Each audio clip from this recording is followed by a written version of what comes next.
Málta, a földközi tenger szívében elhelyezkedő apró szigetország igazi gyöngyszem, amely gazdag történelemmel, lenyűgöző tájakkal és vibráló kultúrával várja látogatóit. Ahhoz, hogy Máltát felfedezzük, azaz a főbb látnivalókat megnézzük, és egy kicsit belemerüljünk a hangulatába, ideális esetben 5-7 napra van szükség. Most pedig jöjjön egy úti tervjavaslat 5 napra.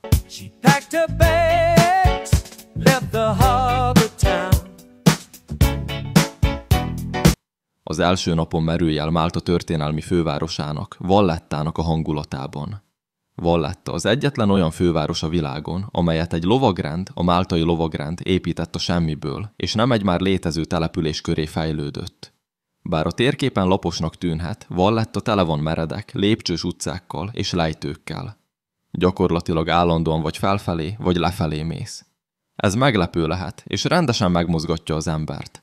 A babakocsival vagy mozgáskorlátozottan közlekedőknek különösen figyelniük kell. Szóval kezd a napot a városkapunál, majd sétálj el a felső barrakkakertekbe. Innen fantasztikus panoráma nyílik a nagy kikötőre és a 3 városra. Pontban 12-kor lövést adnak le az alatta lévő szalutáló üteg ágyúiból, ami látványos esemény. Délután fedezt fel a Szent János társkatedrálist, amely kívülről szerénynek tűnik, de belül elképesztő gazdagságot rejt. Többek között Caravaggio keresztelő Szent János lefejezése című festményét. A meghökkentő az, hogy Caravaggio nem véletlenül volt Máltán. Gyilkosság miatt menekült Rómából. Egy ideig a lovagrend tagja volt, de később börtönbe került, ahonnan megszökött. A festményeket valószínűleg ebben az űrös időszakban fejezte be a lovagrendnek. A keresztelő Szent János lefejezése az egyetlen aláírt Caravaggio kép, és a legnagyobb is. Ezután sétálj végig a Köztársaság utcán. Nézd meg a nagymesterek palotáját is. Vallettában mindenütt ott vannak a zárt, színes erkélyek, vagy ahogy a helyiek hívják, a galleriák. Ezek fából készültek, gyakran élénk színekre festve, és teljesen zártak, mégsem ablakok. Furcsa, ahogy az egész várost beborítják, szinte szerves részévé váltak az épületeknek. A hagyomány szerint azért alakultak ki így, hogy a nők diszkréten figyelhessék az utcai életet, anélkül, hogy látnák őket. Ha Vallettában szeretnél egy hangulatos és autentikus éttermet kipróbálni, akkor Angelas Valletta éttermet javaslom. Az étterem elérhetőségét a videó alatt megtaláljátok.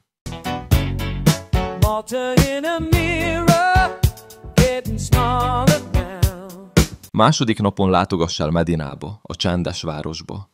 Sétálj a szűk középkori utcákon, élvezd a nyugalmat és a kilátást a városfalról. Érdemes bemenni a Szent Pál katedrálisba is. Medina sokkal régebbi, mint gondolnád. Gyökerei időszámítás előtt 4000-ig nyúlnak vissza, és már a föníciaiak is megerősítették. A római korban, akkor még Melite néven, a mai Medina 3-szor akkora területű volt, és itt állt a helytartó palotája. Amikor a labirintusszerű utcákon sétálsz, hihetetlenül sokféle, gyakran rendkívül díszes ajtókopogtatót fogsz észrevenni. Ezek nem csupán díszítések. Történelmileg különféle szimbólumokat ábrázoltak, mint például oroszlánokat, halakat, csikóhalakat vagy máltai kereszteket, amelyek Málta sokszínű befolyását tükrözték, sőt néha még az ott lakó nemesi családok státuszát is jelezték. A kopogtatókon túl maguk az ajtók is gyakran élénk színekre vannak festve, amelyek kiemelkednek a halvány mészkőfalak közül.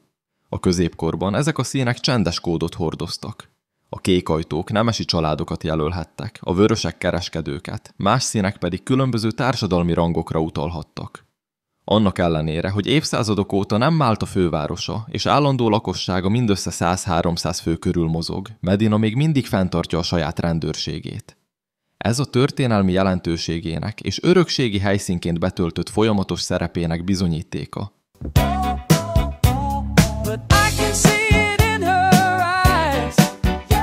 Harmadik napon látogass el Gozó szigetére. Sok utazási iroda és szálloda kínál szervezett túrákat Gozóra, amelyek magukban foglalják a transfert a Komp kikötőbe és a Komp jegyet is. Gozó egyik legikonikusabb helye, ahol egykor a híres Azur ablak, Azure Window állt. Bár az ablak leomlott, az öböl továbbra is lenyűgöző a geológiai formációival. Itt található a beltéri tenger. Egy kis, tengerrel összekötött lagúna, ahol halászcsónakokkal rövid túrát tehetsz a barlangokba és a nyílt tengerre. Emellett a Gomba szikla is itt magasodik. A Ramla Bay Gozó legnagyobb és talán legszebb homokos strandja, jellegzetes vöröses narancsárgás homokkal. Ideális hely a pihenésre és úszásra.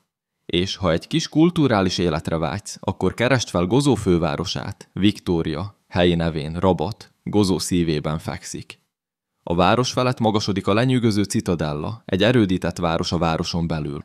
Bent találhatók múzeumok, a katedrális és szűk, hangulatos utcácskák. Gozó északi partján találhatók ezek a több évszázados, lépcsőzetes sólepárlók. A nyári hónapokban még ma is használják őket sógyűjtésre. Érdekes látvány és remek fotótéma. Gozót gyakran nevezik a Kalipszó szigetének, mivel a legenda szerint Homérosz Odüsszeiájában, ahol a nimfa, Kalipszó 7 évig tartotta fogságban Odüsszeuszt, valójában Gozó volt. Bár a Kalipszó barlang ma már nem biztonságosan látogatható, a Ramla Bay felett található, és a kilátás onnan még mindig mitikus. Bár Gozó Málta része, a gozóiaknak erős és büszke külön identitásuk van. Saját egyedi dialektusuk van, és büszkék a szigetük nyugodtabb tempójára és zöldebb tájaira. Sok gozói úgy gondolja, hogy Gozó az igazi Málta, ami egy békésebb, hagyományosabb életérzést kínál. Negyedik napon fedezt fel a 3 várost, Marsaxlohot és a Kék barlangot. Délelőtt látogass el a 3 városba Vittoriosa, Birgu, Szenglea, Isla és Kospikua, Bormla. Ezek a városok kulcs szerepet játszottak a nagy ostromban. Sétálj a szűk utcácskákon, nézd meg a Szent Angyal erődöt Birguban, és élvezd a kikötőre nyíló kilátást. Vittoriosa volt a jeruzsálemi Szent János ispotályos lovagrend legelső bázisa, még Valletta megépítése előtt. Itt alakították át a meglévő halászfalut félelmetes erőddé. Ez a város volt az máltai nagy ostrom epicentruma, ahol a lovagok a máltai néppel együtt híresen ellenálltak az Oszmán Birodalom hatalmának. A város e diadal után kapta a Vittoriosa, azaz győztes nevet. Szenglea egy keskeny félszigeten épült, ami a máltai Isla, azaz sziget nevét is adta neki. Felülről nézve az alakját gyakran hasonlítják egy nyelvre, amely a nagy kikötőbe nyúlik. Kospikua a 3 város közül a legnagyobb és a legnépesebb. Gyakran munkásosztálybeli városnak tekintik, mivel évszázadokon át jelentős hajógyári területként szolgált. Marsaxloh, Málta délkeleti partján fekvő festői halászfalu, amely vibráló színeivel és hagyományos bájával azonnal megragadja a látogatókat. Marsaxloh híres a vasárnapi halpiacáról, amely minden héten vonzza a helyieket és a turistákat egyaránt. A halászok közvetlenül a hajóikról árulják a friss zsákmányt, a karthaltól a tonhalig, a polipig és a jellegzetes lampuki, aranymakréla halig, ha épp szezonja van. Ezt követően látogasd meg a Blue Grottót. A grottó vizének hihetetlenül élénk kék színét egy optikai jelenség okozza. A napfény egy víz alatti nyíláson keresztül jut be a barlangba, és ahogy áthalad a vízen, a vörös színek kiszűrődnek, és csak a kék fény hatol be a barlangba. Ez a mechanizmus a fehér homokos tengerfenékről visszaverődve hozza létre a vízfalakon és mennyezeten játszó csodálatos kék árnyalatait.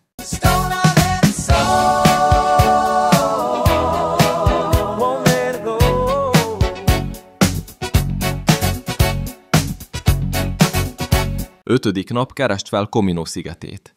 Comino a máltai szigetcsoport legkisebb lakott szigete. Elsősorban érintetlen természeti szépségéről és kristálytiszta vizéről híres. Comino legikonikusabb és legnépszerűbb látnivalója a Kék lagúna egy sekély, természetes medence. Vize hihetetlenül élénk türkiszkék és kristálytiszta, ami a fehér homokos alzatnak és a beáramló napfénynek köszönhető. Santa Maria Torony Comino legkiemelkedőbb építménye. Alof de Vignacourt nagymester építette 1618-ban, hogy megvédje a szigetet a kalózoktól és betolakodóktól. Érdemes felsétálni hozzá, ha a tornyon a lovagrend zászlaja lobog, általában nyitva van és ingyenesen látogatható. Comino nagyrészt érintetlen, természetvédelmi terület és madárrezervátum. Mivel nagyon kevés autó van a szigeten, néhány kivételtől eltekintve, kiválóan alkalmas gyalogos túrázásra. Akár 2 óra alatt is körbesétálhatod az egész szigetet, miközben érintetlen tájakat, sziklás partvonalakat és rejtett öblöket fedezhetsz fel. A középkorban és a 17. századig Comino barlangjai és rejtett öblei ideális búvóhelyet nyújtottak a kalózoknak és martalócoknak. Gyakran használták őket kiindulópontként a Málta és Gozó közötti hajókat fosztogató támadásokhoz. Később a Szent János lovagrend az elvetemült lovagokat, akik kisebb bűnöket követtek el, száműzetésbe küldte ide, hogy a magányos és veszélyes őrtoronyban szolgáljanak büntetésből. A lovagok idejében Comino a vadászat és rekreáció helyszíne volt, tele vadon élő disznókkal és nyulakkal. A lovagok rendkívül védelmezték a helyi vadat, olyannyira, hogy aki orvadászaton kaptak, 3 év gállyarapságot kockáztatott büntetésül. Ma a sziget madárrezervátum és természetvédelmi terület.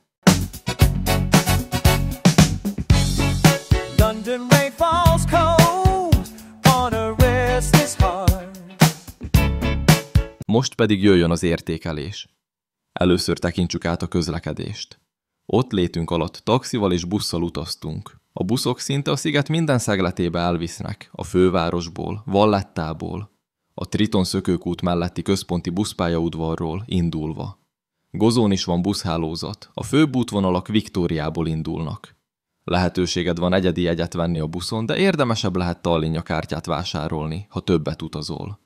Ha a megállóban várakozol, integetned kell a busznak, hogy megálljon, ami nekünk szokatlan is volt. Főleg főszezonban a buszok zsúfoltak lehetnek, és előfordulhatnak késések, 50-40 perc. Vagy az is, hogy a buszok korábban indulnak a végállomásról. Néha a busz nem is áll meg, ha tele van. Máltán baloldali közlekedés van, tehát a buszmegállókat is ennek megfelelően kell keresni. A sok megálló és a forgalom miatt a buszos utazások lassúak lehetnek, különösen a hosszabb távokon.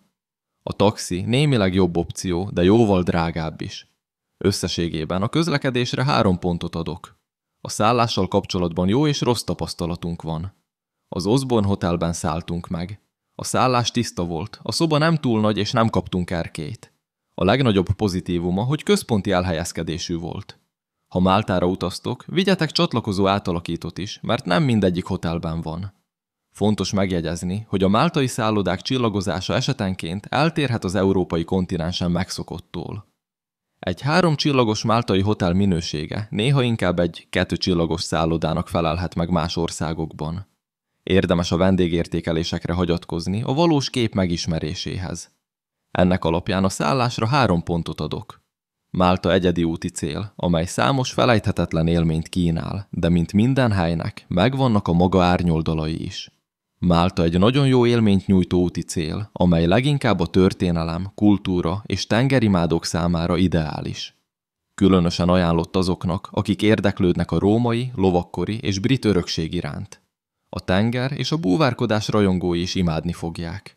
Málta gasztronómiája egy sokszínű és ízletes utazás, amely a földközi tenger ízeit ötvözi az évszázadok során a szigetre érkező kultúrák, különösen az olasz, észak-afrikai és arab hatásaival.